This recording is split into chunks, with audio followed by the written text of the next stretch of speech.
Well, here it is. Wednesday afternoon / early evening. It is May 8th, 2024. Welcome to episode number 153 of Material Issues. I'm Mark Hershberger over here in South Jersey, sunny, warm South Jersey. Early evening. Joining me as always from the left coast, where it's mid-afternoon, my very good friend and the president of the International Pop Overthrow Festival, Mr. David Bash. David, welcome to another Material Issues Wednesday. How the heck are you, buddy? I'm doing well, Mark. How are you? Fantastic. Had a great day and good time running around the block with Ches a little bit ago. We were out for about 2 hours. Oh, very nice. Time, Ches playing with all kinds of dogs, sunny weather, absolutely gorgeous. What more can you want? And we're here doing this. I can't imagine wanting anything more. Can't imagine wanting anything except things that we can't speak of in mixed company. It's very, very good. But yeah, good. We got all kinds of things going on here with Material Issues coming up in the next 2 months, which is fantastic. Tonight it's just you and I hanging out. We're going to listen to some new music that you've got all queued up for us. We're going to play some trivia fun games, and we're just going to hang. So if anybody wants to join us, jump in, say hello. Let's have a good Somebody's jumped in, I noticed. Yeah, Brian Albright's here. I see him.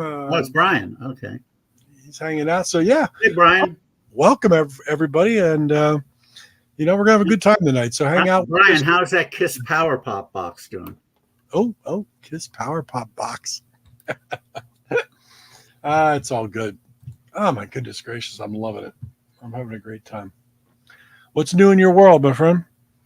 In my world, well, things are really, really ramping up for IPO Liverpool.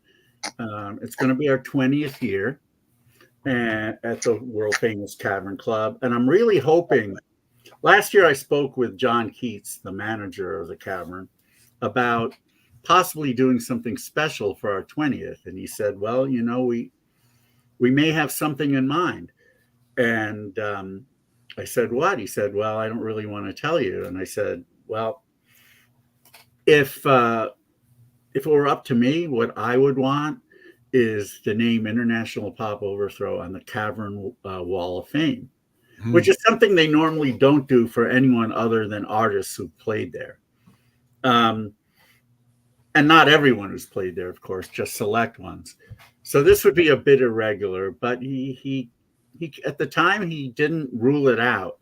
So I sent him an email a few days ago reminding him of this. I haven't heard back from him, but with the Cavern people, they usually don't respond until they have an answer for you. They don't say, like, let me work on that and I'll get back with you. It's like when they get back with you, they have a yes or no. Mm-hmm. So it might be, my guess is he's speaking to the owners about it. So I hope it happens because for one thing, it would be an incredible honor.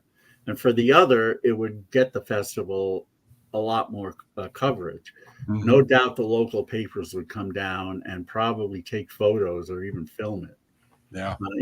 It's sort of the equivalent to being put on the Hollywood Walk of Fame. And I mean, not quite at that level. And that's something, of course, I always hope that International Pop Overthrow would achieve one day, but that's kind of a racket. You have to pay like $40,000. Well, first you have to be nominated by some committee. So usually you or your representative has to send in something about you saying why you deserve to be on it. And if they ratify the nomination, you then have to, you or someone has to fork over $40,000. Right. It's a racket, and that's one of the reasons why some rather big stars like Julia Roberts and I think Clint Eastwood also have basically told them to shove it up your ass. Yeah. Because they obviously they'd be there, but they don't want to be part of what really is a racket. There's no way it costs $40,000 to prepare that star and to have some of their people come out and film it. And I hear the Rock and Roll Hall of Fame is very much the same type of a deal. You got to pay money to something, and then you're only given X amount of tickets. If you want more for your family or friends and things, you got to bone up a lot of money. And but you don't have to pay. You don't have to pay to get in, do you? I mean, you don't pay to get in, but I think if you are then elected in, that there is some sort of big financial burden you've got to take on. So that's ridiculous. No, that's just what I hear. I can't. Don't quote me on it, but the Walk of Fame is. I've heard that's just No, it's a total racket. Obviously, most of the people who would get nominated can afford the fee, or maybe some people on their behalf would fork it over. That's happened as well. But there's no. I mean, if I was going to raise any money for IPO, it wouldn't be for a star. So I don't see that ever happening. And IPO hasn't been recognized in LA the way it should, but hopefully in Liverpool it will be. And I was going to ask you, does IPO have a Wikipedia page? IPO does have one written by somebody who I don't know, and there were a few mistakes which I reported, and they may have corrected. I had a Wikipedia page. Had is the operative word, because a certain person who we both know and dislike went in because he has nothing better to do in his miserable life than to have my page taken down. He basically had it flagged, and then when it was flagged, they took a look at it and say, "Why is this guy up in here anyway?" How do we? Okay, but not him. We have to get somebody to write us one for material issues and get us both in there and whatnot. I don't know how you get that. Well, the rule is, and I'm sure this rule is violated constantly, it has to be a neutral person. It can't be yourself or a family member or whatever, and it can't be like your agent. Hey, look at this. We actually see John Borak's name come up now. Nikki Sixx, yeah. Darn Nikki Sixx. But I don't know. We need John Borak to write our no, maybe not John. No, John Borak could write it, I suppose. He doesn't represent us. Yeah, that's my goal. I want a There's no way that a lot of those Wikipedia pages haven't been written by representatives of the I want a Wikipedia page for material issues. And we should have one. Why not? Yeah, we should. I mean, heck. We got John Borak, if you're up for it. I don't know how you go about it. How do you even submit that? How does that even happen? I mean, you go to the Wikipedia page and look at the guidelines. It's not hard because Rena wrote one for me, and she submitted it, and it was approved, and it was up there for several years until the whole and you start class, as my dad would say. Put a hold on your spare time, John, which I know you don't have. Book you're working on, and just write our Wikipedia page. Damn it! Now the question is, will Sunrise Sunset have a Wikipedia page? I'm going to have to update my IMDb page with Sunrise Sunset. Yeah. You have an IMDb page? Yeah, for Dr. Shroud. Oh wow. Yeah. I should have one. I am DB after all. I am DB. Yeah, I'd never even thought about that until now. Yeah. Wow. All right. Yeah, you should update it. And once it all gets, once the film is released, that kind of thing. Yeah. Hopefully they'll have a page. So you did some closing scenes. It's not really the closing scene, but you always are shooting stuff out of order. But we got a really rare opportunity to film in front of an actual house burning down, which is a dream sequence within the film. Wow. Most fire companies across the U.S. anymore, when they're using a house burning thing for training, they have already like a prefabbed concrete type of thing that they just reuse and reuse. Well, this long kind of story had tied in, but we found a place up in near the Poconos where somebody donated a dilapidated house, and They were going to do a fire burn, and four or five different fire companies came in with their new recruits for training, but they allowed us to film, and they gave us carte blanche. The fire chief was amazing. Matter of fact, he was chasing everybody out of the scene. They're like, "How close can we get, sir?" And they were treating us like rock stars. It was great. He's like, "No, I'll make sure no one's in your way, and you get as close as you want. I'll let you know if the house is going to fall on you or whatever." And here's a couple of pictures from the scene. Here's some of the director and crew.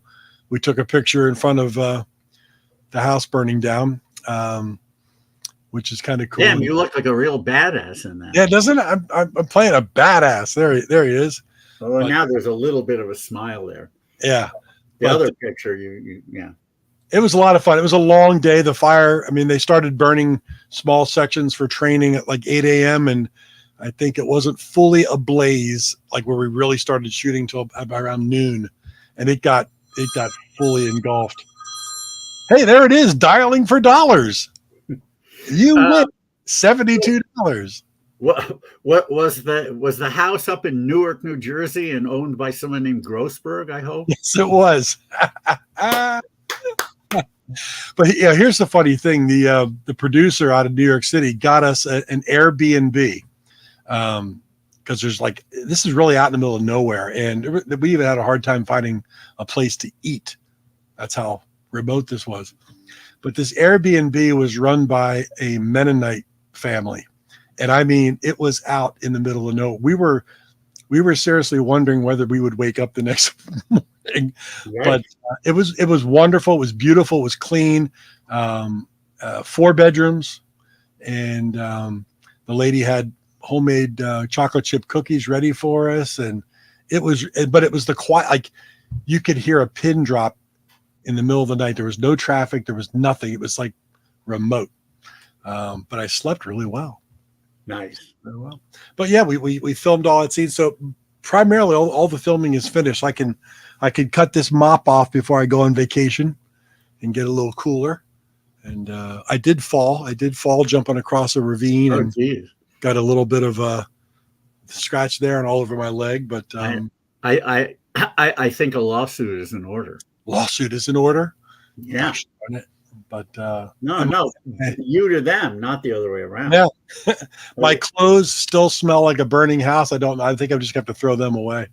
And you don't get compensated for that? Damn. Well, you were paid to do this, right? In some ways, yes. Yeah. Mostly. I don't know if I want to ask what ways. Mostly papers. But it was a lot of fun. It really was a lot of fun. And super great people, great fire company, police, ambulance crews. There was just a ton of people there, just really doing everything for us and making way. It was really neat, really a lot of fun. Great people. So yeah. Great fire coming through. Ooh. Great fire coming through my house. That did happen. Yeah, we had a good time. Yeah, it was a lot of fun. Long drive up there though. It took us about 4 hours to get there. But it was worth it. So we'll see. Now it's all into the editing, color grading, music, all that kind of stuff. And when again is it due for release? I don't know. I mean, it's probably going to be many months until it's actually put together, and then it's got to be submitted to all the film festivals and see where that goes, and then after that it'll be released on whatever websites. Wow. Well, good luck. Yeah, I'm thinking it's probably 8 to 12 months off before anybody can see it. Really? Wow. I would think. That's just my guess. But we'll see. It'll be fun. Well, very cool. Let's see what's happening here. Well, yeah, I mentioned about IPO Liverpool. Oh, my baseball card collecting. I got the new 2024 Heritage set, a master set. The 400 basic set, the short prints from 401 to 500, and some parallel sets as well. I have a couple of the cards. This is the one that is representing the 1975 top set. So I've got Ellie De La Cruz, who's going to have one of the most interesting baseball seasons of all time when all is said and done. He'll probably have like 90 stolen bases, I don't know, 30 home runs or more and about 290 strikeouts. It's yeah, I've never quite seen a player like him, and he's like a 6'7" shortstop also. So he's yeah, he's something else. He's very, very entertaining. Feast or famine. Yeah. So yeah, as you remember, the 1975 set had all that color, which at the time was in vogue. I remember those ugly Astros uniforms; they were very well represented by this design. Here's a Mike Trout card. Now, Mike Trout, future Hall of Famer, first ballot, in my opinion. Who knows how much baseball he has left? He's always getting injured. Yeah, injuries are cutting his. And the problem with him is he's so muscle bound. Being muscle bound is not necessarily the best for playing baseball. I know how he feels. Because you have, because you always have nagging injuries, and there are certain sports where you can get away with having maybe a pulled muscle or some sort of ankle injury, but in baseball it's so subtle, the movements, that you get injuries like that and you're going to be out for a while. And it happens to Trout now year after year after year. Yeah, if you can't even designated hitter, then you're pretty much done. Yeah, so I don't know what his future is. Like I said, I'm sure he'll be a Hall of Famer, but that's just a shame. I mean, he obviously could have entertained people from. I say could have because I really doubt. And the same thing that has been true with Giancarlo Stanton, another muscle-bound guy who not only gets hurt, but now before his time is having trouble catching up to certain fastballs because his muscles are getting in the way. Now, granted, when he hits one, it's like watching Herman Munster hit on that Leo DeRocher episode. Nobody has an exit velo like Giancarlo Stanton. Aaron Judge also, another guy with too many muscles. And, he'll have nagging injuries more than likely for the rest of his career. Different muscles. I mean, today than when you look at guys from the 50s and 60s, when they had like the sleeveless shirts on. Ted Kluszewski. Like Ted Kluszewski. They were muscular, but it seemed like they weren't. It's a different kind of muscle. Oh no. I mean, it was much more natural. And I'm not accusing today's players of taking steroids, although they might be. But it wasn't done with all the weightlifting and protein drinks and all that stuff. Yeah. Now we may have talked about this, but Bob Feller said something that I think was a really good observation. He said, when he was growing up, almost everybody had chores to do, and they built up their muscles naturally. Especially the guys who lived on farms like he did. Right. They would build up their muscles naturally by baling hay and doing other things around the house, around the farm. And a lot of players were that way, and they didn't have the injuries, especially pitchers. They were able to pitch a long time, and obviously go 8 or 9 innings. MLB, which controversy is that? I totally missed that one, Brian. Do you know what he's talking about, Mark? Yeah, the uniform controversy. No, Brian, update us. Are they putting Gene Simmons on uniforms? Is that the problem? Because that would be a controversy. Why? Gene Simmons' most powerful muscle is his tongue. Not that I know from experience or anything. Why hasn't Kiss just bought the New York Mets and called them the New York Kiss Army or something? New York Kiss Army. I don't know about the. I don't know the uniform. I hadn't heard anything about that. I don't know. No, it may be it might be a huge controversy, but. Oh, okay, yeah. Bad materials, yeah. Well, they're trying to get more female fans. So. I have no idea why that's happening, and I wish they would go back. It shouldn't be any kind of big deal. I mean, I want them to go back to the heavy wool uniforms of the. Oh yeah, I'm sure that would go over well. Then we'll see who's tough. Gosh darn it, playing in. Yeah, you and I were talking about this last week, and one of my greatest non-sexual fantasies, and like my sexual fantasies, this won't come true either. This won't come true either. But to be able to actually see a team, let's say the 1927 Yankees, playing today, and a great team from today, let's say the Dodgers, playing in 1927, and having them, when the team plays their road games, they have to play in the conditions of the era that they're going to. So 2024 Dodgers would have, when they go on the road, would have to wear wool uniforms, the gloves, the pitchers, all kinds of stuff.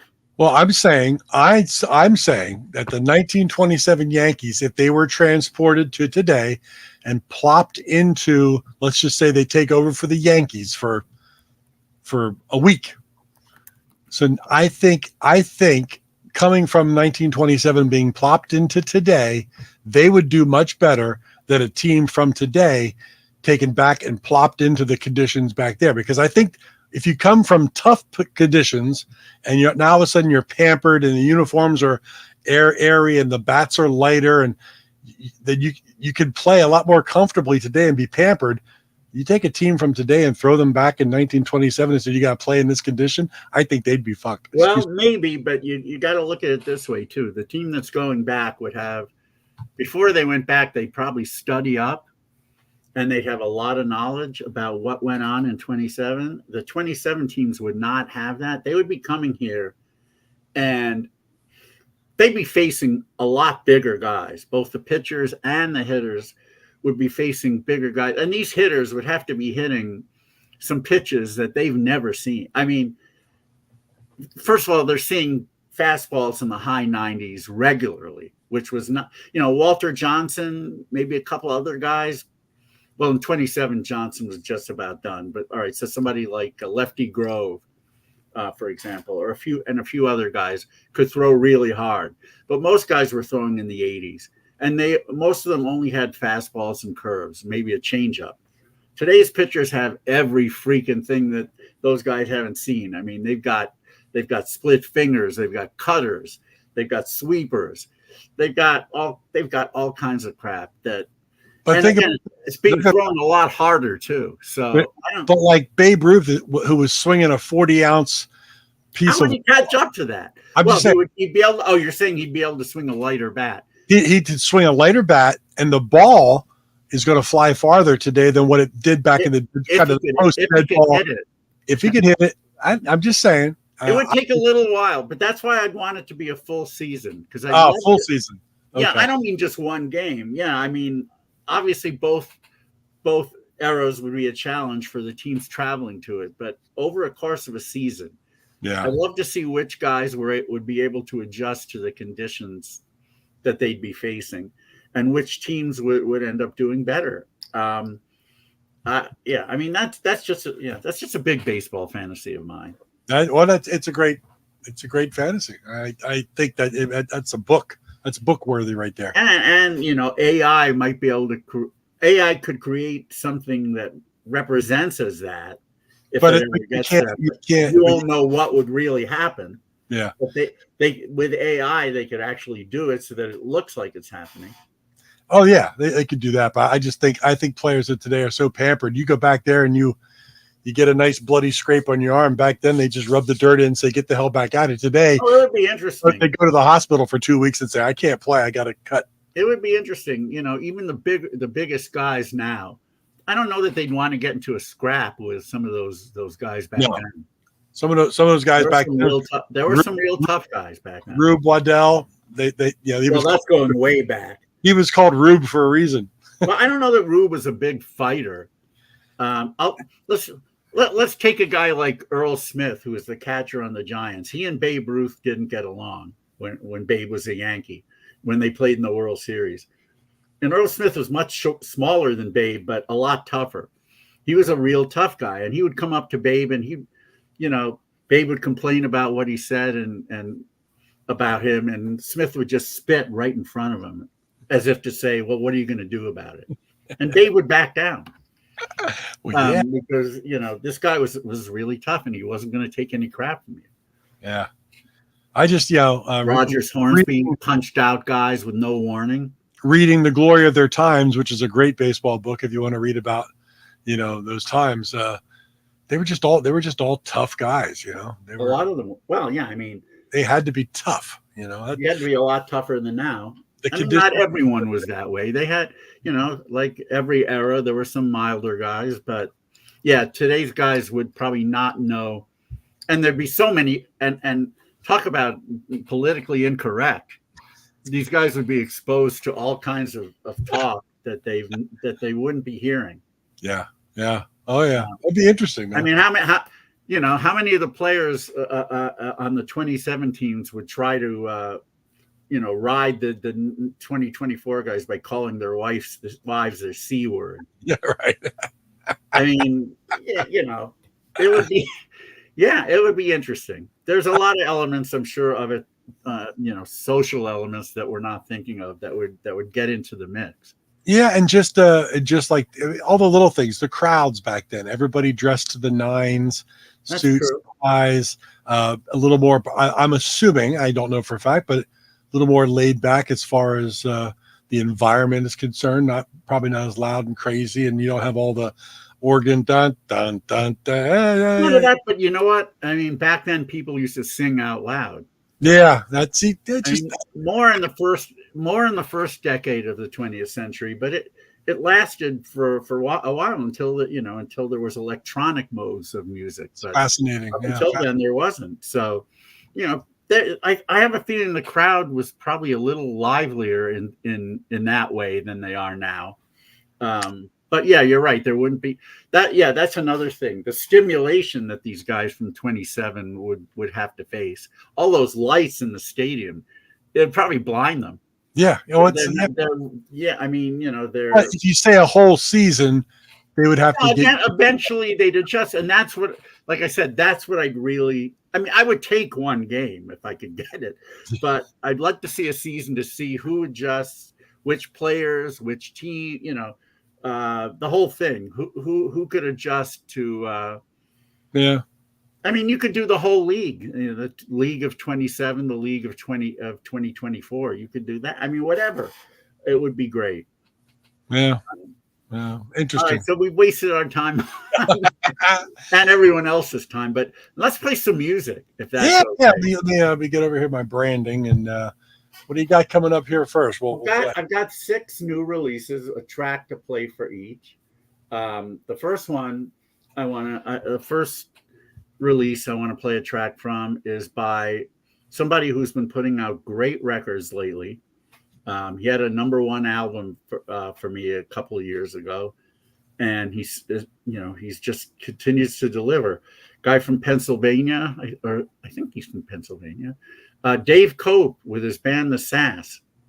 They have a new album. Put the picture up because I don't have one to show. There it is, Hidden from the World on Cool Cat Music. Nice.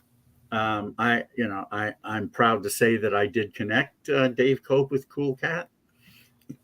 And the last album he put out was more of a soft Baroque kind of thing, but this one is back to his usual power pop. And here's the one song that really hit me hard. And I told Dave this, and I asked him if he'd want to put it on this year's IPO compilation. And graciously, he accepted my invitation, which really, and this song means a lot to him as well. So I'm glad that worked out. Here's Precious Heart from Dave Cope and the Sass. Here we go. Wait, hold on. Oops.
There it is.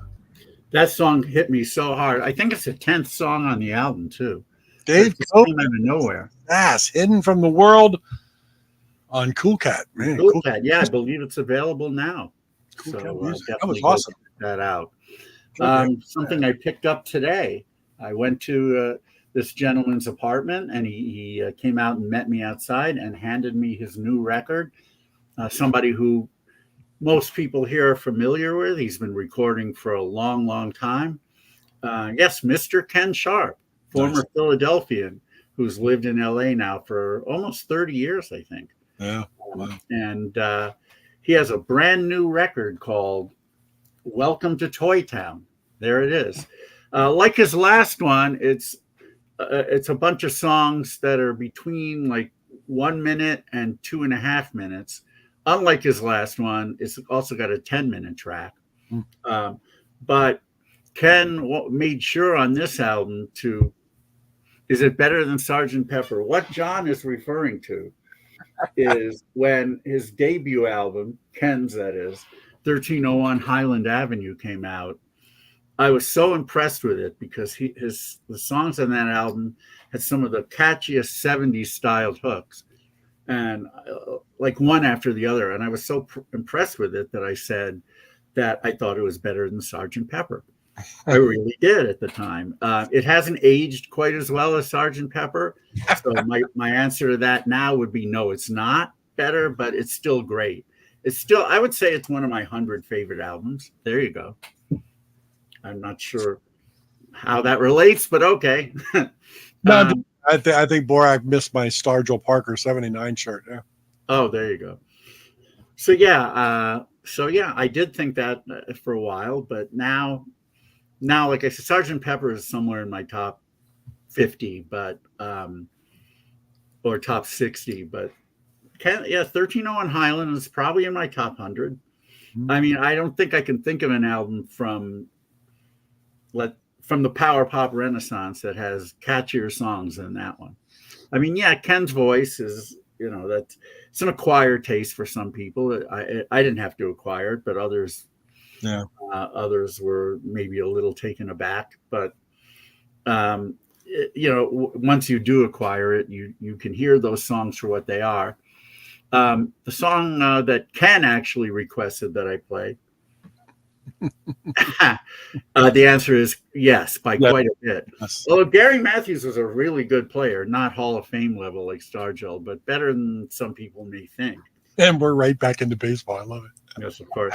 Anyway, here's the track from the album that Ken asked me to play. It's the second track on the album. It's called Great Big Beautiful World. Unlike the songs on 1301 Highland, this isn't a bouncy, top 40 immediate hit, but it's a beautiful song. So here we go. From Ken Sharp, and Great Big Beautiful World is the track. And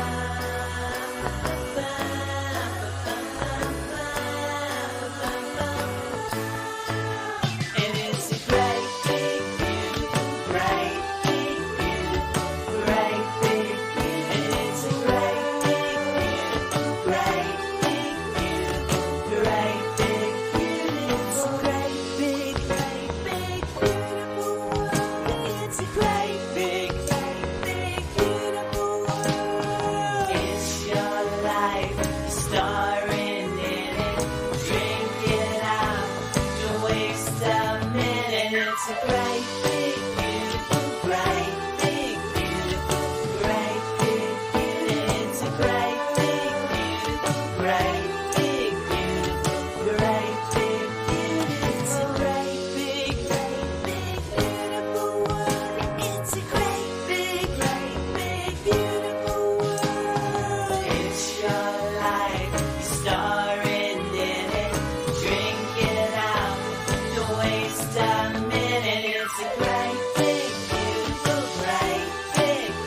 obviously very strongly influenced by Brian Wilson and 60s soft pop. Yeah. That's one of the longest songs on the album at 2.5 minutes.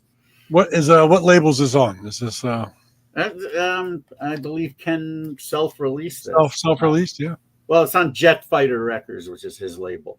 Okay, so it's on his probably via Bandcamp. And I believe it's on his Bandcamp page, and he's going to be doing vinyl as well, both black vinyl and colored. Yeah, actually, it's funny, Brian. Ken and I were joking about Kiss. Like a lot of people, when I say Kiss isn't power pop, immediately they think that means I don't like them. No, nothing could be further from the truth. I like Kiss. I think they're a fine band, but they're not power pop. I like a lot more things than power pop, people. How many freaking times do I have to tell you that? Yeah, I mean, no matter how many times you tell people, they'll say, "What? You don't like Kiss?" It's like, no, I like them. And a little bonus: we were talking about baseball cards before. Well, Ken has some of his own cards here, some Toy Town cards that you get when you buy the CD. Nice. Yeah, pretty cute. Yeah, I like it. So go to Ken Sharp's Bandcamp. I imagine that the CD is for sale there as we speak. Ken Sharp, welcome to Toy Town. Nice. It was classic Ken Sharp. It was good stuff. That's Ken Sharp. The next act I want to play is one who our listeners are probably also familiar with, not for their history, but for the last few years. These guys are still young, but they've been gaining recognition and cred in the pop world. You remember what Billy Martin said about Shooty Babbitt? He said to Earl Weaver, "Earl, if you ever see me play Shooty Babbitt again, I want you to shooty me." Anyway, the band I'm referring to now is the Lemon Twigs, who, all you have to do is go on Facebook, and if you've got a bunch of music friends, they've been just raving about this new album, "A Dream Is All We Know," and I think it probably is their, how do I want to say this, their best song album. In that, on their earlier albums, they were trying to be as creative and as maybe brilliant as they possibly could. On this one, they're about writing very catchy songs, and they've certainly succeeded in that. And I think the first track on the album is definitely the best. I believe this is a single, or was a single. They may have others since. It's called "My Golden Years," and man, this one checks every box in terms of what a power pop single should be. Yeah. Really good. It's great. So if you haven't heard the Lemon Twigs, I think this is going to wow you a bit. Yeah. These young kids from Long Island, whose dad, Ronnie Daddario, had also put out some great records over the years in his own right. But the kids are the ones who are gaining the fame, and I'm sure he's really proud of them. Anyway, here we go. "My Golden Years" by the Lemon Twigs.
some amazingly Eric Carmen-esque vocals in that refrain. The song also reminds me a lot of one of my favorite songs of all time, a very atypical song by the band who did it, partially because it was a guy who didn't sing lead that often. I'm talking about "Long Away" by Queen. Day at the Races. Yeah, that song's in my top 100 of all time for sure. And Brian May sings it. And that guy had a really, his voice is similar to Eric Carmen's when he wanted it to be. Mm-hmm. Yeah, I can hear that. Yeah, definitely. So yeah, this is the first song on an album that has many songs that are hit worthy.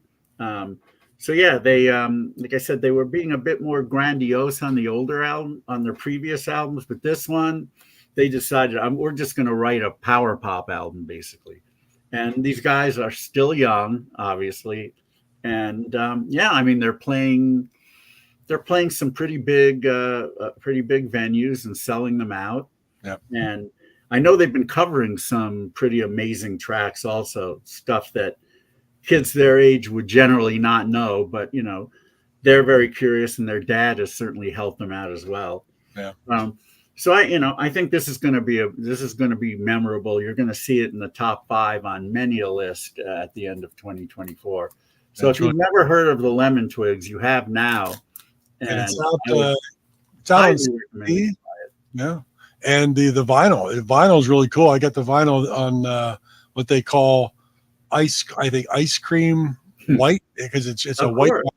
It's just really great. It's really, really well done. So yeah, pick it up. Don't know what label they're on, but it's available at every. They're on Captured Tracks, which they had been on 4AD, but now they're on Captured Tracks, which is a label out of. Actually, I used to go by their headquarters. There's a label out of Brooklyn. It was right down the street from the club in Brooklyn, Bar Matchless, that we used for IPO. Okay. And they had Martin Newell on the label, and a few other cool people that aren't coming to mind right now. But Capture Tracks, Martin Newell, and Cleaners from Venus, Cleaners from Venus, and that he was in. I think they reissued just about all the stuff that he'd had, that Cleaners from Venus had only had on cassette. They reissued on vinyl and on CD, I believe. So anyway, so that's the label they're on, and I think it's a good fit. Wonderful, man. Great album. Pick it up. Yeah, really. Another artist, a gentleman that will be playing IPO in both Liverpool and Copenhagen, a gentleman from Norwich, UK, who was signed to the great label Wicked Cool. Mark Valentine, M-A-R-C Valentine, has a new album out on Wicked Cool called Basement Sparks. And, it's a pure, modern power pop album. Really, really good stuff. And you got the photo up there? No, that one I didn't. Did I not mention it? All right. Well, anyway, here we are. You keep playing it. I'll find it. Mark Valentine, Basement Sparks is the name of the album. And the track, which is the first track, clocking in at only 2:08. A lot of the tracks are longer, but this one just really hits you hard. It's called Complicated Sometimes. And here we go. Sometimes you just can't explain it. Sometimes it gets complicated.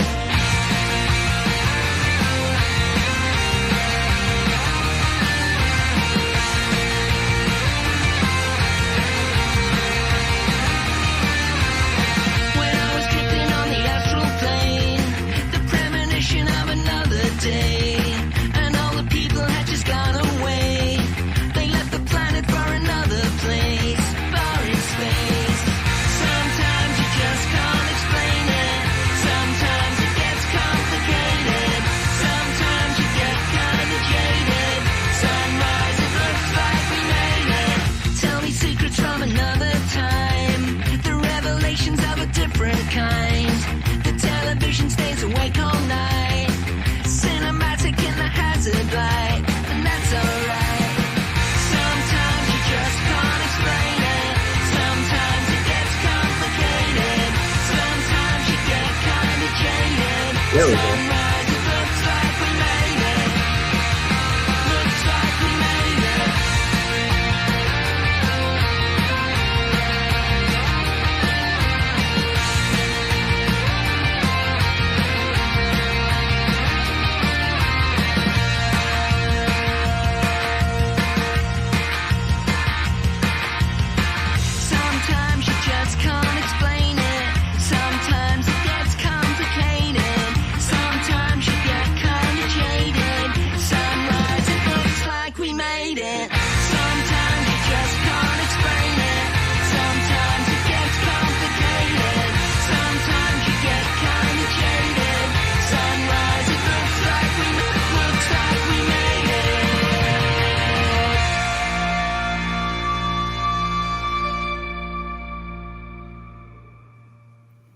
Well, that was fun. That's a fun song. You know, the kind of modern power pop that we used to, it's still modern power pop, the kind of stuff we used to hear in the late 90s, beginning of the new millennium. Just that really, you know, the stuff that's much faster than power pop used to be. And the guitars are a lot more distorted. That's what the young people were doing. That's what Mark Valentine was doing, and he still is. You know, he's not young he's young in real years, not young in music years, because you got to be like 25 to be that. Yeah, but it's very like you said, very 5 Seconds of Summer, that kind of, you know, the young bands of the day. Yeah, very good. Yeah, so you know, and a lot of people, some people don't call a sound like that power pop, but you know, they say it's more punk pop. It's like, come on. You know, just because something doesn't sound like Badfinger or the Raspberries doesn't mean it's not power pop. Oh, I did not hear that, but that's great news. Yeah, wow. I love Red Cross also. So that was good stuff. I certainly look forward to that. I'll bet Twist and Shout Records will have it. Mark Valentine, Basements loved it. Yeah. Yeah, Brian, I think I told you when I did IPO in Denver, the 1 year, 2010. I think it was 2010 or was it 2009? I think it was 2010. Anyway, I did stop at Twist and Shout. I didn't know you at the time, so I don't know if you were there that day, but I did buy the Vanilla Fudge box set. So yes, I have purchased Twist and Shout product, and I'd love to go back there one day. Hopefully, I can do that, and you and I can hang out and rag on Kiss and all that good stuff. Anyway, so yeah, this album, Basement Sparks, is on Wicked Cool. I'm not sure there's vinyl. If there is, I'm going to get it. But I really look forward to meeting Mark and seeing him play in Liverpool and Copenhagen. Just seems like a really good guy. And Wicked Cool, great label to be on, Little Steven. Yeah, for sure, great label to be on. All right, up next, a band from the Netherlands. A band I'd love to have play IPO, and I have a feeling if I do IPO in the Netherlands one day, which is on my short list, that they will play. It's a band called Moon, Moon, and this is their third album, appropriately titled 3, Roman numeral 3, up in the upper right-hand corner. Moon has always done an interesting brand of psychedelic pop, and this album is no exception.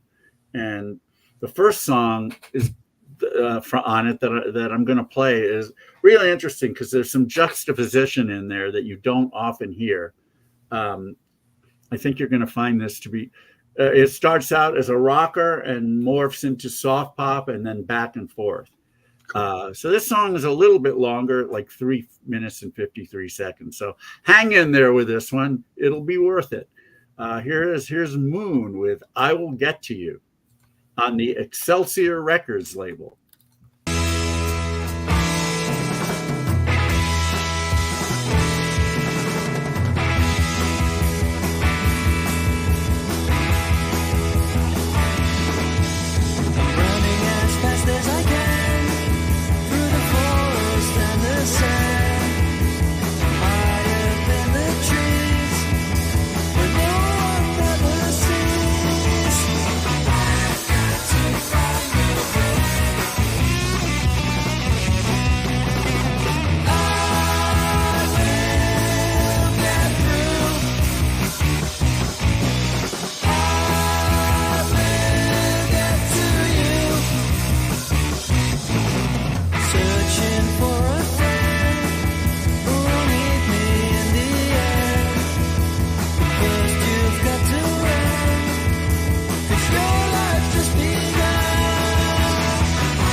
Sometimes life just goes so fast.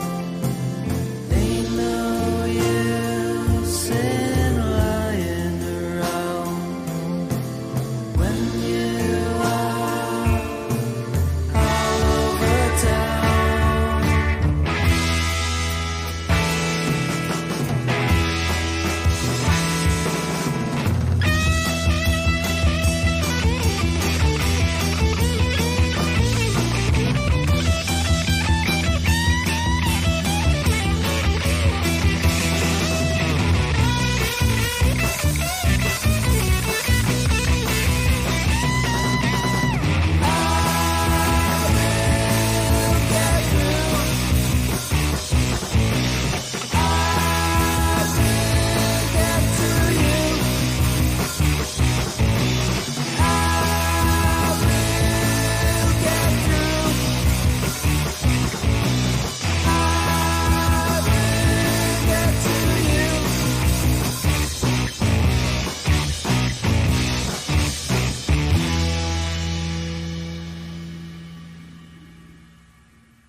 You know what? That song is straight out of an obscure 1969 or 1970 album that that started gaining cred recently in collectors circles. Good way to describe it. And Yeah. these guys know it for sure.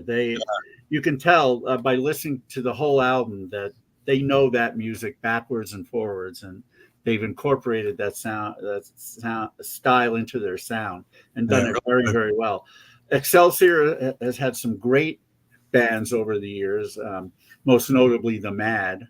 And and the Kick, who are still going strong, doing everything under the sun. You listen, you buy their albums; they're all different. They really are. It's pretty amazing. But Moon are a great band also, and so I think this album's also on Soundflat, another German label. I don't know which is easier to get. I ordered it straight from Excelsior. I ordered the CD LP package. But anyway, good stuff. I'd highly recommend it if you like that kind of sound. I love the fuzz, man. I love the fuzz. The fuzz. Yeah, no, they really know how to play that stuff and make it sound pretty authentic. All right, so the final track I'm going to play is on a compilation album by our good friends at Gem Records, Marty Scott, Maureen Day. I always Yeah, I always. Sorry, I didn't remember how to pronounce your name, Maureen. But anyway, Gem Records, and they've been doing these kind of comps now for the past few years. Gem Records celebrates Jagger and Richards. Yeah, there we go. You've got the LP pink vinyl up there. And of course, like all of these albums, they feature their Gem Records artists. This one has the Anderson Council, the Gripweeds, Paul Collins, the Airport 77s, Nick Piunti, the Sins, the Weaklings, Jonathan Pushkar, the Gold Needles, and the High Frequencies, as well as this band who were guests of ours a few months back, the Midnight Callers. Yeah. And I'm going to play their version of Jumpin' Jack Flash. Jumpin' Jack Flash to me is about a perfect late 60s single. It has so many elements. It's got pop, it's got rock, it's got a little soul, it's got those psychedelic flourishes at the end. And you can't not dance to it. To me, it's just perfection. It's not my favorite song of all time, but I love it. And I acknowledge that I don't think as far as singles goes, I don't think the Stones ever did any better than that. Yeah. And the Midnight Callers put a slightly different spin on it, which is always nice when a talented band tries to do something a little different with the record. And this comp, by the way, it doesn't just have, it's not like a group of hits. It's got some stuff you might not expect, like Citadel, Tell Me, Too Tight, Rocks Off, Don't Stop. as well as a few other hits like Ruby Tuesday, Let's Spend the Night Together, You Can't Always Get What You Want, and of course, Jumpin' Jack Flash. So without further ado, here's our good buddies, the Midnight Callers, doing their version of the classic Jagger Richards tune, Jumpin' Jack Flash. All right now, in fact, it's a guess. Well, it's all right. Jumpin' Jack Flash, it's a guess, guess, guess. Yeah!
Yeah.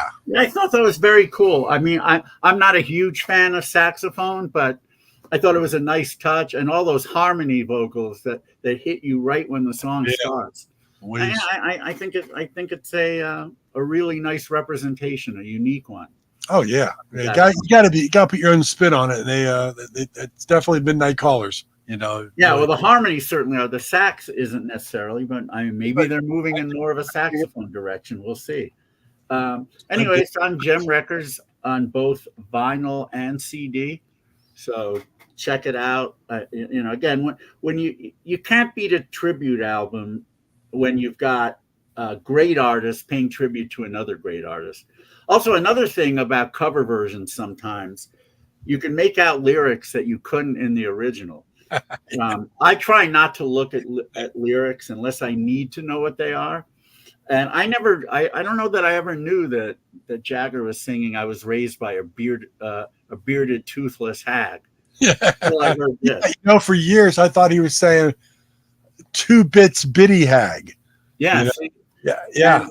Although in the last verse, I never could make out what he was saying in that, and I can't make it out in Midnight Callers version either. But, that's kind of the charm. I'm not a lyrics guy really, so I don't really care what he was saying as long as it sounds good, and it really does. And the chorus, you can understand with everything he's singing. Yeah. But yeah, Jagger and Elton John, the British guys who always try to do some sort of a Southern American affectation on their voice. It made it really difficult to understand the lyrics sometimes. It's funny because Elton John always sang very clearly, but you still were not sure what the hell he was saying sometimes, you know? Sometimes he would put some effects on his voice. Yeah. And also, again, he was trying to affect sort of a Southern American thing, which is also what Jagger's doing, although in a different way. And so when a British guy does that, it can at least make it hard for Americans to understand. I can't speak for the Brits. I wish we had Andy on today, but unfortunately he's not here. So I wonder if he had problems understanding what Jagger was and Elton John were singing a lot of the time. True. Anyway, that's good stuff. I loved it. A lot of good new releases there. You know, we talked about Jagger Richards on Gem, Moon. So let's recap. Jagger Richards on Gem. We played the Midnight Callers. This great band out of Netherlands, Moon, with their album, I guess 3. Album 3 with I Will Get to You. And Lemon Twigs, Dream Is All We Know. My Golden Years, the first track on the album. And then, of course, the new from Ken Sharp, Welcome to Toy Town. With Great Big Beautiful World, the track that Ken requested we play. Don't forget Mark Valentine. Wait, we'll get there. Yeah. All right, Dave Choke and the Sass. We started off with him. Yeah. An amazing song, in my opinion, called Precious Heart. And then we also played Mark Valentine, Basement Sparks. Mark Valentine, Complicated Sometimes. Great stuff, man. So that's a lot of great stuff for you to pick up. You search out and buy it. I mean, there's a hell of a lot more too, but you know, we would be here for 3 hours. Oh my God! I play even one song from every new release. When John Borak's on in a couple of weeks, I'll play some more. But until then, we'll stop there. But do we want to play a music trivia game? Let's do a quick one here because we're already at 10 after 7. We'll do one of the two. We can save the other one for the other, but we'll just do this trivia thing. I think there are 15 questions here. If you get the answer right away, you'll get 2 points. If I have to give you the multiple choice of 4 and you get it on the multiple choice, you get 1 point. So if there's 15 questions, that's a total max of 30 points. Let's say you got to get 22 to win. Is that fair? Well, I don't know. I don't know the game, but I'll Neither do I. We're just playing, but we always have a fun time with interesting questions here. All right, we're going to start right off with who sang the song Police and Thieves? No idea. All right, so you're not going to get the 2 points. Here's the multiple choice. Police and Thieves was sung by Helen Reddy, Junior Murvin, Deep Purple, or Looking Glass?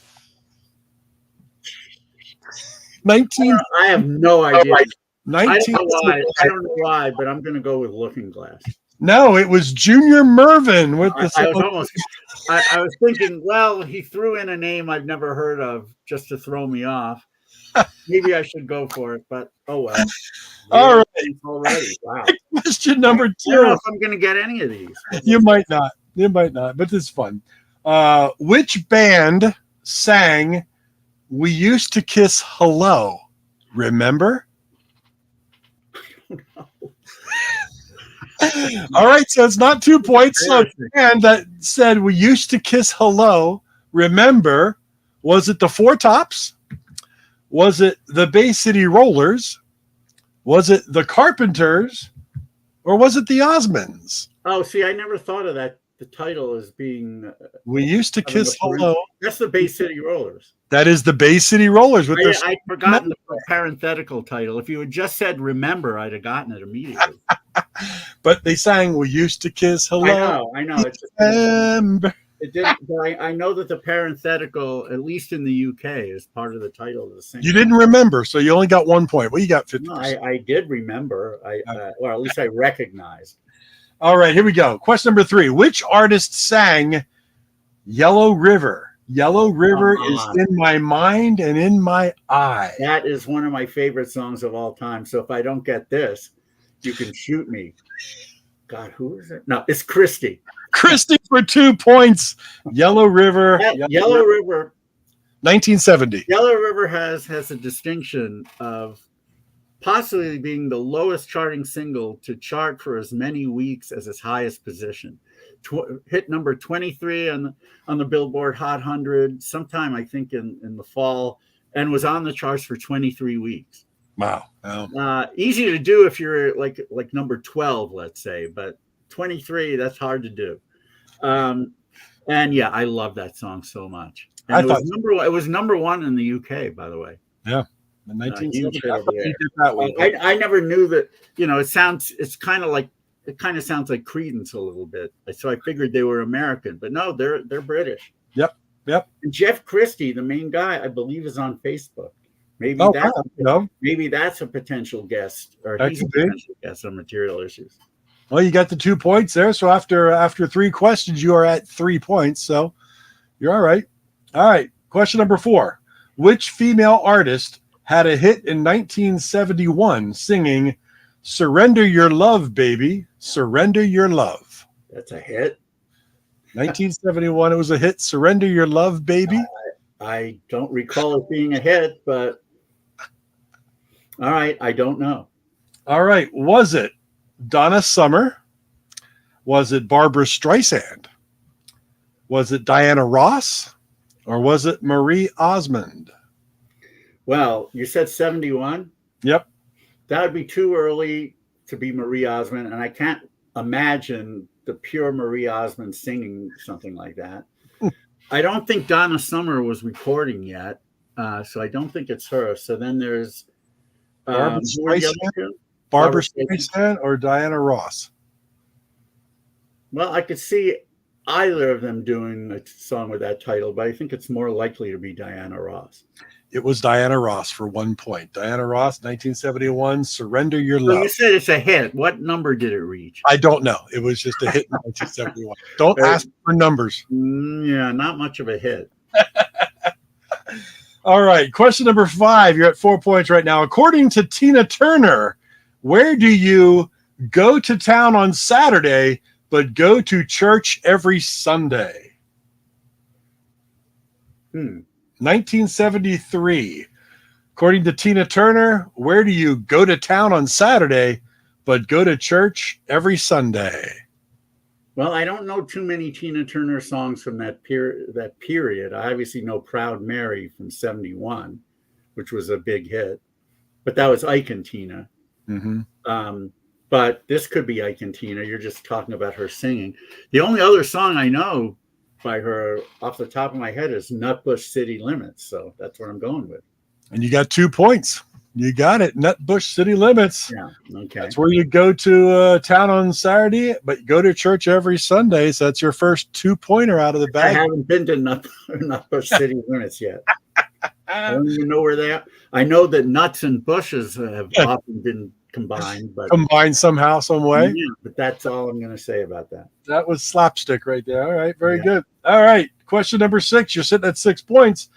What one-word band was responsible for the hit song "Angel in Your Arms"? 1977. Oh. One word. I think I know. I believe it's also a temperature. Hot. Hot it is. One-word band title with "Angel in Your Arms" from 1977. 2 points again for Mr. Badge. I'm actually not applauding for myself. I'm applauding for Juan Soto, who just did a 2-run shot and put the Yankees up on the Astros 2-1. I love that guy, by the way. Just I'm so glad the Yankees got him. I love watching him hit. It's almost like every at bat is science to him. Yeah.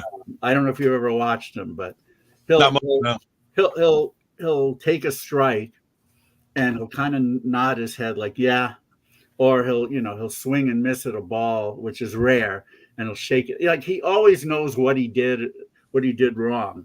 And it's just so much fun watching him. Anyway, go ahead. All right. Well, you're at 8 points. Here comes question number 7. You're doing great. This should be a gimme for you. Which group sang "Get Yourself a Constitution, Come Join the Revolution Now"? I don't know. 1974, get yourself a Constitution. Come join the revolution now. So you're going to not get the 2 points, but here's the multiple choice. 1974, was it Kiss? Was it Slade? Was it Sweet? Or was it Status Quo? Wow. Well, this obviously wasn't a U.S. hit. That does not sound like something Kiss would do. The other three are possible, but it Slade, sounds Sweet, Status Quo. It sounds raucous enough, so I could be wrong, but I'm going with Slade. It was not Slade. It was Teenage Rampage by Sweet. Oh, I thought you said that was the title of the song. No, which group sang Get Yourself a Constitution, Come Join the Revolution? Yeah, I thought you meant which band sang the song. That's what it says. Not that I would have gotten it anyway. Well, if you had told me who sang Teenage Rampage, I'd have gotten it. Well, I can't say that. I didn't remember that lyric. So, be specific from now on. If you're talking about a lyric, say lyric. If you're talking about a song, say song. Okay. Here we go. Question number 8. I'm not going to get 22 points. I know you're not. It doesn't matter. We're still having fun. Which group sang, and this is a lyric, sail on down the line, but half a mile or so. About half a mile or so. Which group sang? Like a familiar lyric, but I don't. Sail on down the line, about half a mile or so. I don't know, but maybe if I hear the band or multiple artist. Choice. Was it Fleetwood Mac? Was it Supertramp? Was it the Police? Or was it the Commodores? Sail on down the line about half a mile or so. Yeah, it's not coming to me, but I'm just going to say Supertramp. It was Sail On Down the Line by the Commodores. Oh. 1979. Yeah, well, that's 79's way late for me to know singles well. So here we go. How many points do I have? You're at 8. And how many questions are left? 10, 11, 12, 13, 14, 15, 6, 7 questions. So I have to get 2 points in a row. Have to be perfect. The rest we didn't know. We made up. We should have said. Oh my God, Bash is stumped here. Okay. Fine. Which color is used to describe Jolene's skin in the song "Jolene" by Dolly Parton? Right. You know the song. But not all the lyrics. Alabaster? No. I'll give you a multiple choice. Was it beige? Was it Hessian? Cream? Or ivory? Wow. Well, my gut is telling me to say one thing, but I'm going to say another. I'm just going to say cream. No, it was ivory. That was what my gut told me. Oh, that's funny. Skin like ivory. That's kind of gross, actually. Skin like ivory, yeah. I don't know that I would want to date anybody who. I don't think if I was Dolly Parton's man, she'd have nothing to worry about if Jolene had skin like ivory. She seems like a cadaver. All right, this song is from 1971. Question number 10. Which artist sang? And this is a lyric. Anyway, the thing is, what I really mean, yours are the sweetest eyes I've ever seen. We just spoke of him. And that's a lyric I actually did understand all the way through. It's Sir Elton John. Sir Elton John from Your Song, 1971, 2 points. You're double digits. You made 10 points so far. You could have docked me for calling him Sir because he wasn't at the time. At the time, yeah, a technicality, but I'll give it. I should have to hear the multiple choice. No, anyway, go ahead. All right. Question number 11. Another lyric from 1972. Who sang "Then I Guess She Had to Crash"? Valium would have helped that bash. Well, because Bash is in it. Yeah. Obviously, that's a lyric I did know. That would be Sir Lewis Reed. Sir Lewis Reed, it is for 2 points. Well, I think of that as 73 because it was a hit that year. Yeah, but it was the really album Transformer came out in 72. Yes. Well, you got 2 points on that. I was laughing so hard because I really chose these questions randomly from a site, and when Bash came up, I was like, "Oh, that's perfect." He came in here perfectly. So. Yeah, I mean, if somebody says bash in a song, I'm probably You're probably going to pay attention, right? a little bit. All right, question number 12. You're at 12 points right now. You're not going to get 22, but we're still having fun. Which group sang from 1970? But she can really do the brontosaurus, and she can really scream the heebie-jeebie for us. No, you didn't say it was a lyric. Well, it is a lyric. But I know that it is a lyric. And But what group sang it? I don't remember if we obliquely referred to this group while I was talking about Moon, or before we went on the air. That would be The Move. That is The Move, and the track was Brontosaurus from From their 1970. Looking On album, which is the heaviest album that they did. Hey, there's Elton John calling playing. John, I'm still doing the show. You're live on air, John Borak. I'll speak with you soon. Bye. He obviously signed off and stopped watching us. Thank you, John. What a dill hole. Okay, here we go. Question number 13. Which group sang this lyric from 1975? Come and see. Oh, January, don't go. Don't go. We've had this group's leader as our guest on Material Issues. I think we never had Sir Elton John, unfortunately, but we did have David Payton. That would be Pilot. Pilot, right out of the bat. You know what? If I said David Cassidy, I'd be right. Well, he's not a group. No. But he did cover it. From January 1970, Pilot. And you got 2 more Not points. 1970. 75. Sorry, that's 75. But yeah, right out of the butt. So you're up to 16 points. So you have 16. And how many left? 2. All 2 right, questions. So get to 20. If I get to 20, That'd be respectable. Victory. Well, I think I'm doing respectably. I mean, I think you are. Some of these things are like I don't know too many people who would get, but if you get this one, I'm going to be impressed. I'm just going to preface this. Oh damn! Well, I guess I'm not getting it. From 1972, which group sang this lyric?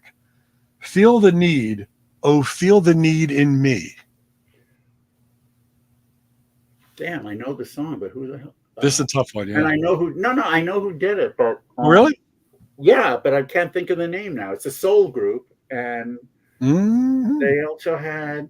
Oh shit! What was the hit they had? Oh damn! They're from Detroit, also. I think. He wants the 2 points badly. He can get it. Well, I'll definitely get it once you. But let me see if I can get it without the multiple choice. You'll get it with the multiple choice, but I'm trying to think of the song that I know that was a bigger hit that I heard in New York, and Ed Norton. But I can't. Ed Norton. Yeah, not Ed Norton, but I definitely. Oh, wait. I think I have it. Is it the Detroit Emeralds? Detroit Emeralds. You said Detroit like 30 seconds ago. I was like, well, he's right there. He's right there. I got it. From 1972. There was a bigger hit by them in 72. Feel the need. I did not hear Feel the Need in Me at the time, but I heard it later. Great, up-tempo soul track. I love it. You got 2 points. Got to get figured out.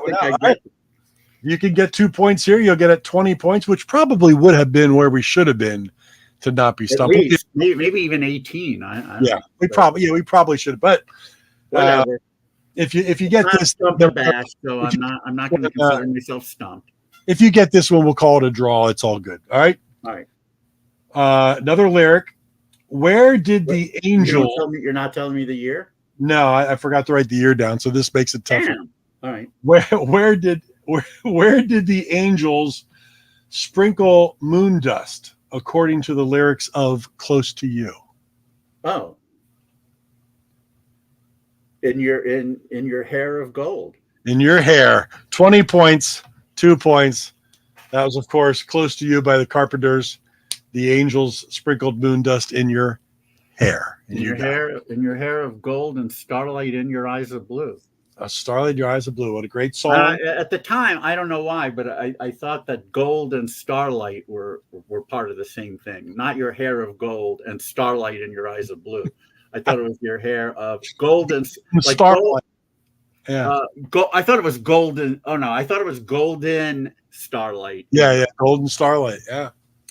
Well, there you got 20 out of 30, which really should have been. I think we're going to call it a draw. Yeah, I mean, I made a pretty strong comeback to get to the 20. It looked like some of the earlier ones. Yeah. What was the name of that first act? Junior what? Mervyn. And Mervyn. I have to admit, I have no idea who that is. We'll say, the other game I had, the One Hit Wonder Bash, we'll save that for another future episode. But that one probably will be easier if these are really hits. Again, if it's something that hit number 80 for 1 week, I'm probably not going to know it unless it's on an album I love. But that's fun. I mean, it's always fun to talk about. It's fun. And have a good time. I'm kind of proud of myself. I pulled out the Detroit Emeralds. Oh, yeah. I really didn't think you would get that one on the 2-pointer. I have to thank my enemy, Grossberg. He played that song for me.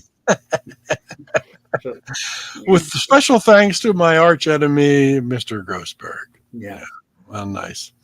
Well, we got a lot of stuff, has popped up here in the last couple of weeks that we got coming up in the near future. So let's start running through everything. Let everybody know what they could expect. A lot of great things. Well, let's see. Next week, and I showed this a couple of weeks ago when I did Material Issues with you. I was in Chicago. The new reissue, Record Store Day reissue by Grapefruit, Around Grapefruit, and an album that certainly deserved a reissue. It had been reissued on CD, but never vinyl until now. And we are honored to have the lead vocalist and primary songwriter of Grapefruit, Mr. John Perry. Wow. Will be on Material Issues next week. Take note, it'll be 2 hours earlier than usual. 4 p.m. 11 o'clock p.m. UK time is a bit late for him, but 9 o'clock will work. So it'll be 1 o'clock Pacific, 4 o'clock Eastern, 9 o'clock UK, etc. Next Wednesday. So I'm really looking forward. I have to thank Mr. John Kirby for referring. He knew him because John was also with Tony Rivers in the Castaways.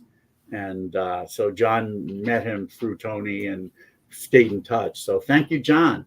Wonderful. I don't think he's listening today, but maybe he'll listen. He'll definitely be here next week. I guarantee it. Yeah.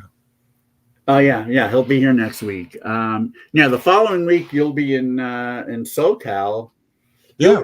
The irony here is you'll be physically closer to me than any other Material Issues we've done, and yet you won't be on. You'll be busy with your daughters. Yeah. In LA doing whatever you're planning on doing. LA stuff, yeah. So hopefully Mr. John Borak will deign to join me. And I guess John and I have done one where you were doing a basketball game, and you may have joined us later.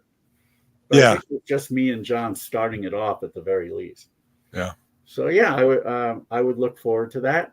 Hopefully he'll do it. If not, I guess I'll like most of the time I'll do it alone.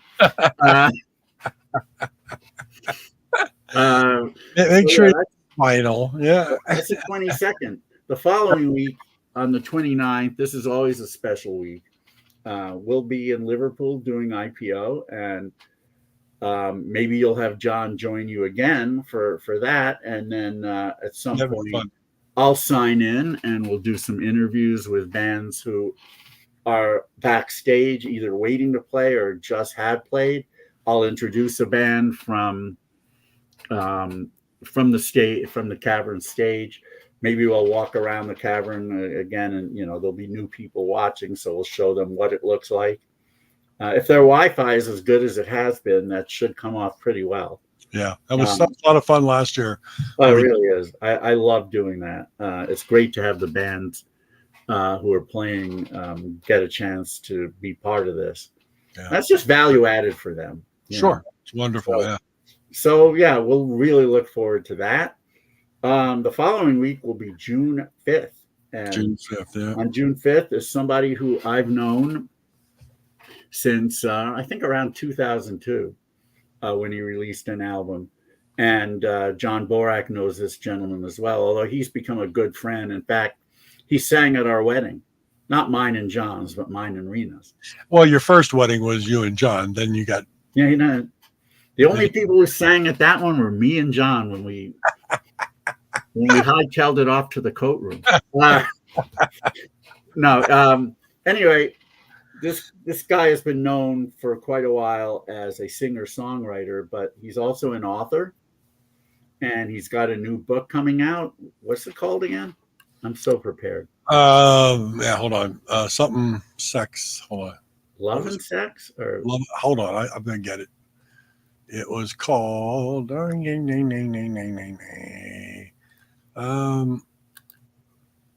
me get down to it. Hold on. It's called War and Sex. War and Sex. And his previous book was The Tyranny of Desire. Yes, he's had a few books come out. He's also kind of a political in the sitting.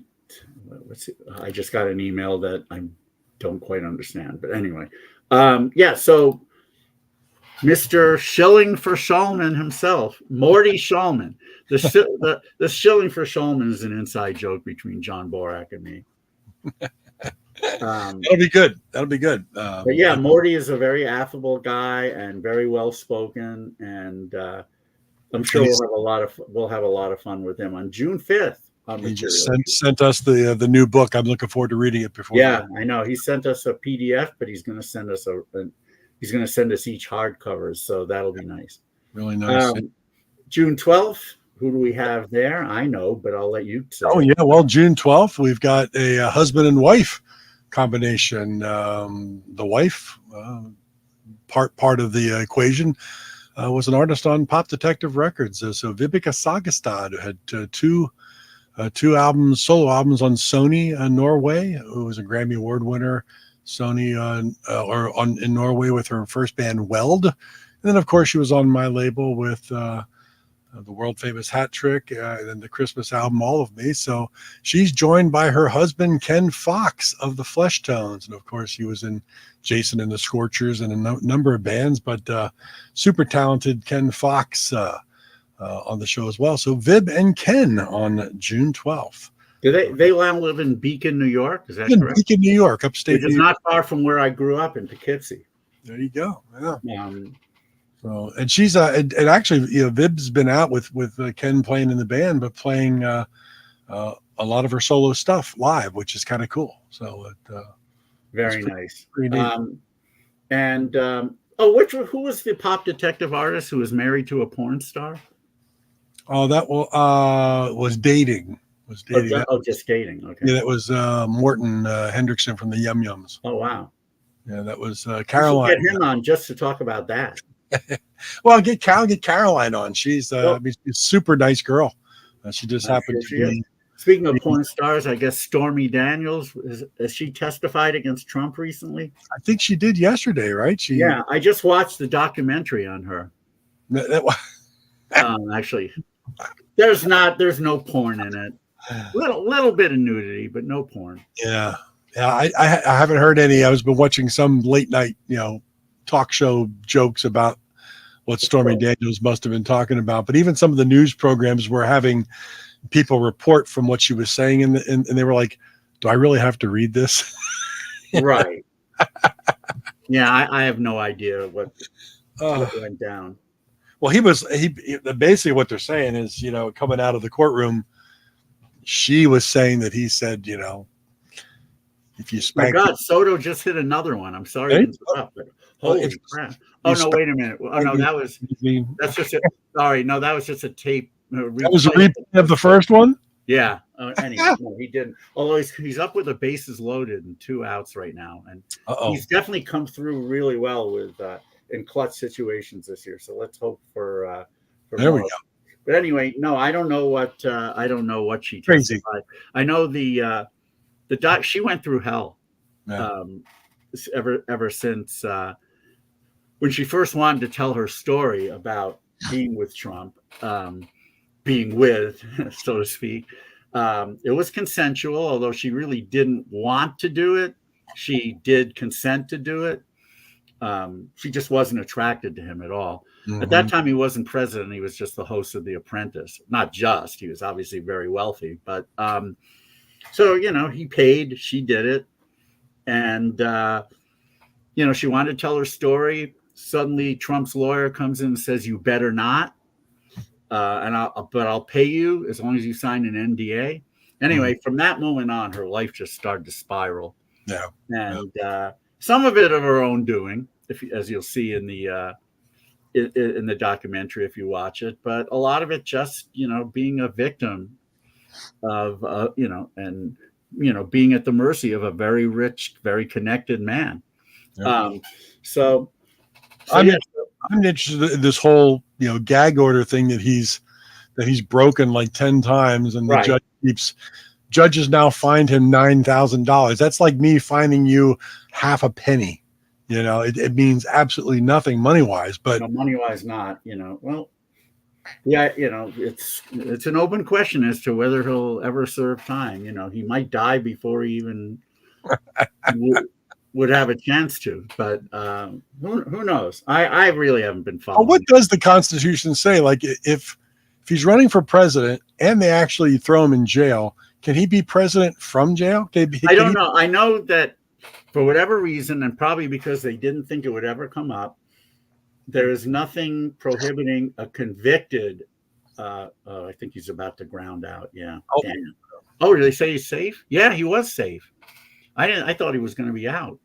Good for you, Soto. Right? Yeah, the guy does hustle like crazy. He is young. I think. Damn. Torres got caught in a rundown, but the run should count. Although why are they not putting a 3? Yeah, there it is.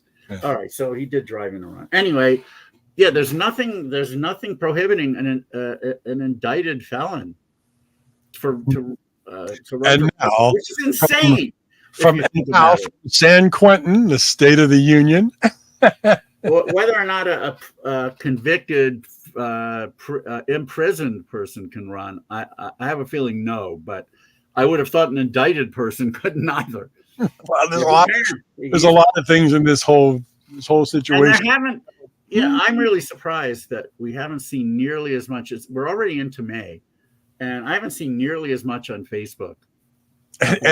Well, a couple of people have posted the fact that we're in May, the election's not that far off, and he's not allowed to even campaign really or do anything for a month, and he's still leading. Of course he is. And there is.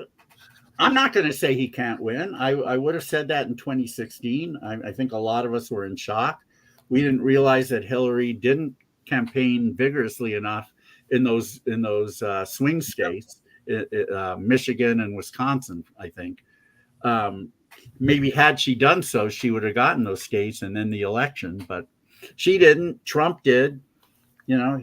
But even if he loses, this is going to go on for years. This is, you mean the indictments and everything? Yeah, that'll definitely go. It'll be tied up for a long time. Everything with the election, he won't accept losing, even if he loses. So, that too. Well, yeah, he'll say it was rigged again. It won't be over till they're both. It's just so crazy. Anyway, back to material issues. So we talked about Vivica, and then I took us on a porn tangent, and then we got to Stormy Daniels. What do we got? So June 19th. This is a guest that some of you may not be familiar with, but those who are know how delightfully subversive the man is. He's put out a new album, and which I don't have here. I should have brought it in. But next week I'll talk about it and show the cover. Anyway, he just played IPO Chicago. He's from LA via Olympia, Washington, the state capital. And his cousin Shmushkin, who looks exactly like him. The only difference is Shmushkin has a mustache and our guest doesn't. Shmushkin put together a subversive night at IPO. I got to mention this. Back in, I think it was, I don't know, maybe 05 or so, or 03, somewhere back there. And among the guests that he procured was Andy Dick, the comedian. And he put, he also sings and writes songs, and he put on a decent performance. But his photographer wanted to go out the side door while a band was on, and the club we were using, Spaceland, has a very strict rule that you cannot do that because it's in a neighborhood. Mm-hmm. And if the door is open, the neighbors will hear the sounds and will complain, and then the cops will come. Well, it turned out the cops came anyway because he went out the side door, even though he was told not to.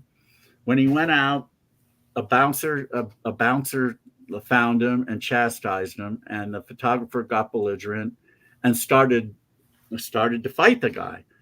And the next thing I know, I hear that there's a commotion outside, and we go outside, and he's got 3 bouncers on him. He's on the ground. And the cops finally come and break it. It didn't hurt our show any. But actually, I ended up meeting the owner of the club for the first time. Not the way I wanted to meet him, but I'd always dealt with his booking people.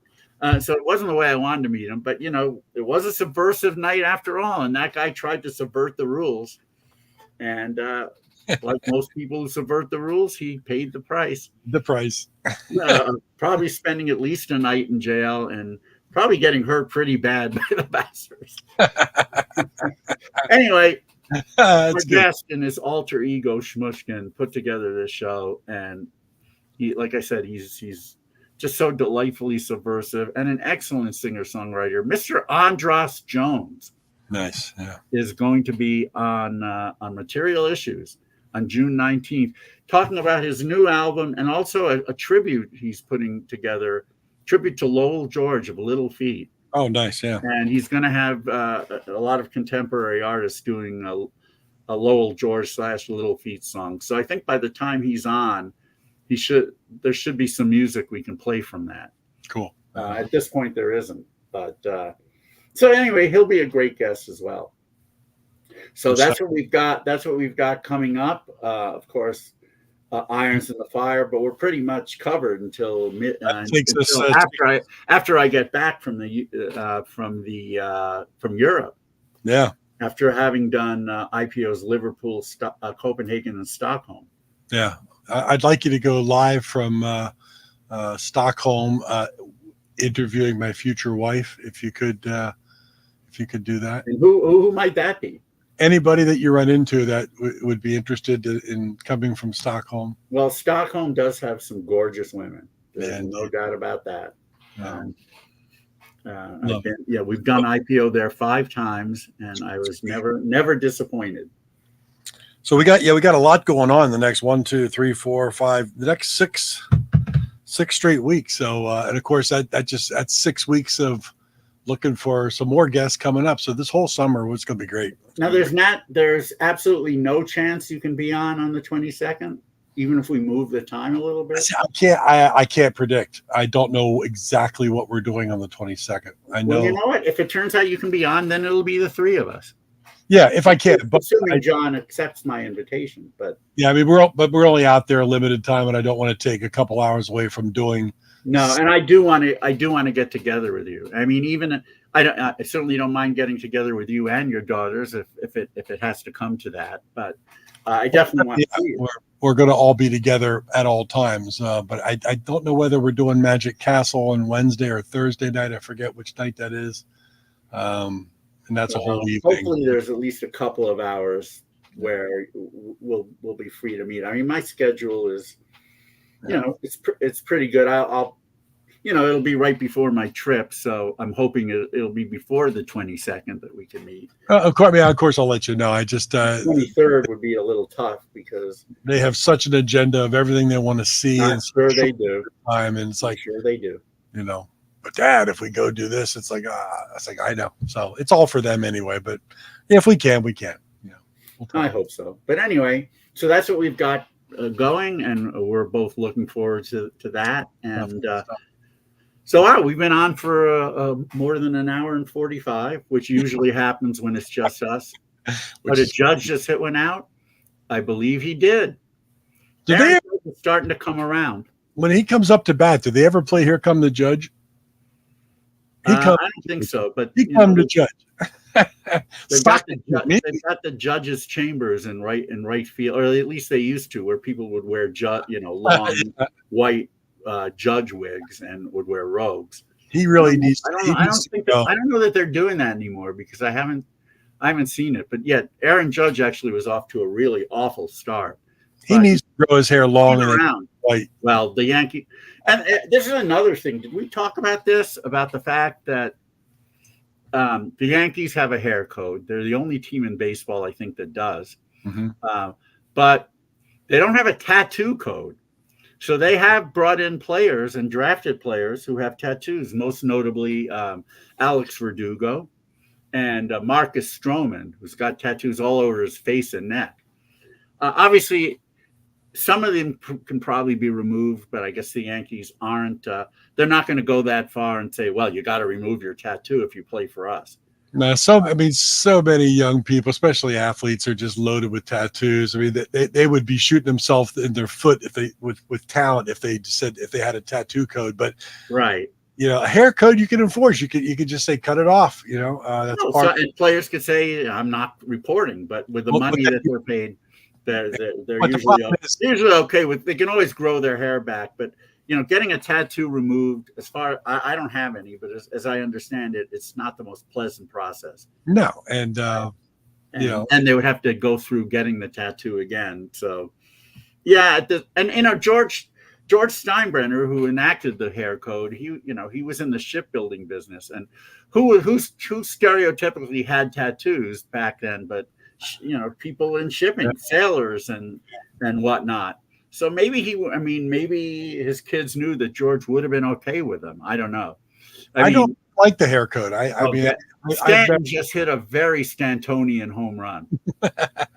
We were talking about, like I was saying, it was a Herman Munster shot that he just hit. It took about 2 seconds to get out of the ball, out of the park. Only he can do that. Even Judge doesn't hit him as hard as him, or Stanton. It's really kind of funny, but before you know it, the guy will get hurt. And that's it. But yeah, the Yankees are tattooing, no pun intended, the Astros. Tattooing, Good going, guys. Another great show. Episode 153 is in the books, of course. We appreciate everybody hanging out with us. This has been Scrolling Across the Bottom, Material Issues with David Basham, Mark Hershberger. Remember, materialissues.com or here on Facebook. Everything's archived. Tell your friends. Join us every Wednesday. We go live at 6. That home run had an exit velo of 119.9, which is the hardest hit ball in the majors this year. There you go. I looked it. Believe me, it almost was as hard as the one Herman Munster hit on when Leo DeRocher was watching him play. It's funny. I think that one probably had an exit velo of about 700, but if you remember how quickly it got no. It was like a cannon. Yeah, pretty much. But anyway, all right, everyone. This was a lot of fun. I love doing these with just you. We have a great time. And everyone, thank you for hanging out with us for almost 2 hours. We hope to see you next week with John Perry of Grapefruit and Tony Rivers and the Castaways. Until then, have a great rest of your week. Stay safe. Great weekend, and hope to see you next Wednesday. Good night. Cheers.